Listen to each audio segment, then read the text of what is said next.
যে বাংলাদেশে যা কিছু করণীয়, সেই করণীয়র দায়িত্বে আমরা সবাই আছি। এমনভাবে যেমন চিন্তা করুন, আমরা একটা খেলার, ক্রিকেট খেলা কি ফুটবল খেলার খেলোয়াড়, আমাদের আজকে এই খেলোয়াড়দের সমাবেশ, প্রস্তুতি নেওয়া যে আমাদের স্ট্র্যাটেজি কী হবে, আমাদের অবজেক্টিভ কী হবে, আমাদের কার কী করণীয়, এগুলো ঠিক করা।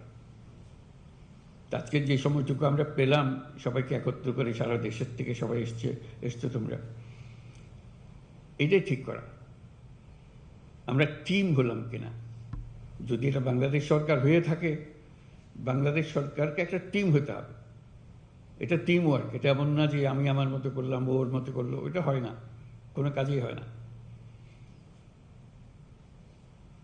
টিম গঠনের জন্য যখন একত্র হয় তখন টিমের কী কার করণীয় সেগুলো নিয়ে আলোচনা, কার ঘাটতি আছে, কাকে তোমার কারণে আমারটা নষ্ট হচ্ছে। কারণ খেলা হলো একটা সামগ্রিক জিনিস, একজনের ভুল কাজে পুরো টিম তার সাফল্য থেকে বঞ্চিত হয়। কাজে আমরা কেউ যেন এমন কোনো ভুল কাজ না করি যাতে করে পুরো টিমের সাফল্য ব্যাহত হয়, আমাদের গন্তব্যে পৌঁছা ব্যাহত হয়। এটা নিয়ে আমাদের আলোচনা, আমরা কি করছি। আমরা সরকার গঠনের পর থেকে এখন 6 মাস চলে গেল। এটাকে আমি বলছিলাম যে এটা আমাদের প্রথম পর্ব। আয়োজন করার জন্য যে সময় লাগে, অনেক ভুলভ্রান্তি হয়েছে এই আয়োজনের সময়। এখন সেগুলো ঠিকঠাক করে আমরা পুরো খেলার জন্য এখন প্রস্তুত।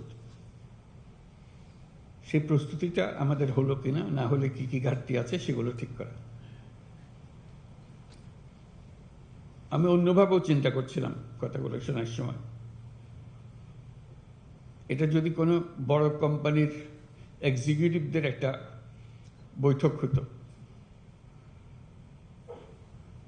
তাদের যারা শরিক হচ্ছে তারা কি বলতো, নিশ্চয়ই ম্যানেজিং ডিরেক্টরের প্রশংসায় সময় নষ্ট করতো না। তারা বলতো আমি এই কাজ দিয়েছেন আমাকে, আমি এই কাজ করেছি, আমার এই সাফল্য হয়েছে, আমি ওই কাজ আরও এই কাজের জন্য প্রস্তুত। আমি দুভাবে দেখালাম, একটা হলো যে খেলার মাঠের খেলোয়াড়, একটা হলো ব্যবসায়িক প্রতিষ্ঠানের ফিল্ড অফিসারদের তাদের বক্তব্য।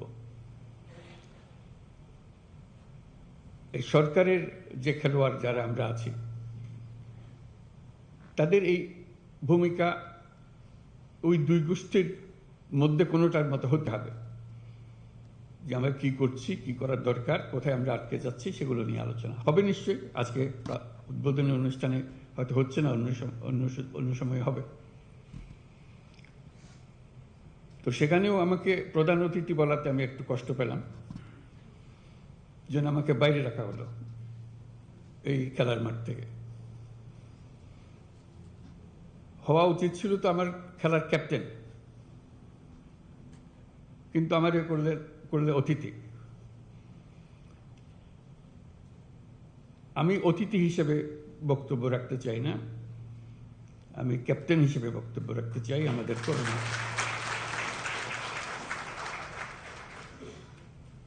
কাজ কি, আমাদের একেবারে হাতে গোনা মাপা জিনিস। এটা নিত্য নৈমিত্তিক একটা নতুন কিছু আসে তা না, একই জিনিস বারে বারে আসছে, বিভিন্ন ভঙ্গিতে আসছে। সেগুলো আমরা কে কিভাবে করছি, কি হলে আরো ভালো হতো, কোঅর্ডিনেশনটা কিভাবে হতো, ক্যাপ্টেনের সিগন্যালটা কিভাবে ফিল্ডে যেত, গেলে ভালো হতো, এগুলো নিয়ে আলোচনা। আমরা যেহেতু এমন পরিস্থিতি এসেছি, এটা ল অ্যান্ড অর্ডার, একটা শান্তি শৃঙ্খলা বজায়ের একটা মস্ত বড় ইস্যু হয়ে গেল। এটাতে আমরা কে কি পরিমাণ অগ্রসর হলাম, কি করণীয় আমাদের, এটা একটা 1 নম্বর বিবেচ্য বিষয় আমাদের ল অ্যান্ড অর্ডার। এটা যাতে আমরা বিফল না হই, কারণ এটাতেই আমাদের সমস্ত অর্জন সফলভাবে অর্জন হতে পারে অথবা বিফলতায় পর্যবসিত হতে পারে। সেটা কি কোঅর্ডিনেশন হলে, কিভাবে হলে, এটা নিয়ে এই সম্মেলনে আলোচনা হোক। ফিরে যাওয়ার পরে যেন এটা আর বোঝাবুঝির মধ্যে কোনো গলদ না থাকে। আমরা সেখানে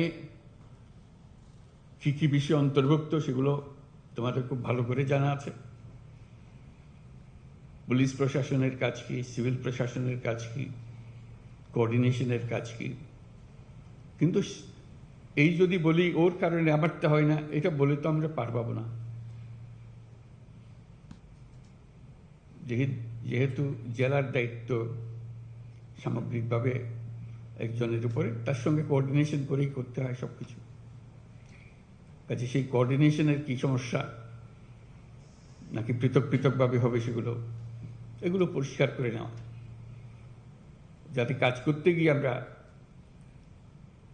অনিশ্চয়তার মধ্যে পড়ে না যাই।